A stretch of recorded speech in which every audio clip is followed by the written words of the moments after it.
നമ്മളുടെയൊക്കെ കുട്ടിക്കാലത്ത് നമ്മൾ ഏറ്റവും കൂടുതൽ എൻജോയ് ചെയ്തിരുന്നൊരു സാധനമായിരുന്നു പൊട്ടാസ് എന്ന് പറയുന്നത്.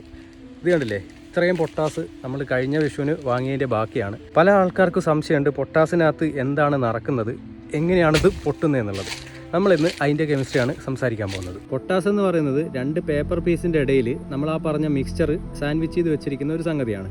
നമ്മൾ ആ പേപ്പർ രണ്ടും കീറിക്കളഞ്ഞാൽ നമുക്ക് ഇതിനകത്ത് ഈ സാധനം കാണാൻ പറ്റും. വെടിമരുന്നിൻ്റെ നിറം ബ്ലാക്ക് ആണ്, പക്ഷേ പൊട്ടാസിനകത്തുള്ള സാധനത്തിൻ്റെ നിറം ബ്രൗൺ കളറാണ്. നമ്മളിത് വെടിമരുന്നല്ലെന്ന് പറഞ്ഞു കഴിഞ്ഞു. ഈ മിക്സ്ചർ കെമിസ്ട്രിയിൽ അറിയപ്പെടുന്നത് ആംസ്ട്രോങ് മിക്സ് എന്നാണ്. ആംസ്ട്രോങ് മിക്സ്ചറിൽ അടങ്ങിയിരിക്കുന്ന സാധനങ്ങളാണ് റെഡ് ഫോസ്ഫറസ്, പൊട്ടാസ്യം ക്ലോറേറ്റ്, അതേപോലെ തന്നെ സൾഫർ പൗഡർ. ഈ മൂന്ന് സാധനങ്ങളും അതിൻ്റെ കറക്റ്റ് റേഷ്യോയിൽ മിക്സ് ചെയ്ത് കഴിഞ്ഞാൽ നമുക്ക് കിട്ടുന്ന സാധനം എന്ന് പറയുന്നത് ചെറിയൊരു പ്രഷറോ വൈബ്രേഷനോ അല്ലെങ്കിൽ ഹീറ്റോ വന്നാൽ പോലും പൊട്ടിത്തെറിക്കുന്ന ഒരു മിക്സറാണ്. പിന്നെ ഈ ആംസ്ട്രോങ് മിക്സർ പൊട്ടാസിൽ മാത്രമാണെന്ന് ഒരിക്കലും വിചാരിക്കരുത്. നമ്മൾ ഡെയിലി ലൈഫിൽ ഉപയോഗിക്കുന്ന ഒരു സാധനത്തിലും ഇതേ മിക്സർ തന്നെയാണ്.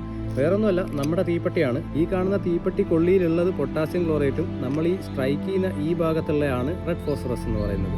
ഇവിടെയും ഈ സെയിം കെമിസ്ട്രി തന്നെയാണ് വർക്കൗട്ട് ആവുന്നത്. പിന്നെ അവസാനമായിട്ടൊരു കാര്യം പറയാനുള്ളത്, ആരും വീട്ടിൽ തീപ്പെട്ടി ഒന്നും ഉപയോഗിച്ചിട്ട് ആംസ്ട്രോങ് മിക്സർ ഉണ്ടാക്കി കളിക്കാൻ നിൽക്കരുത്.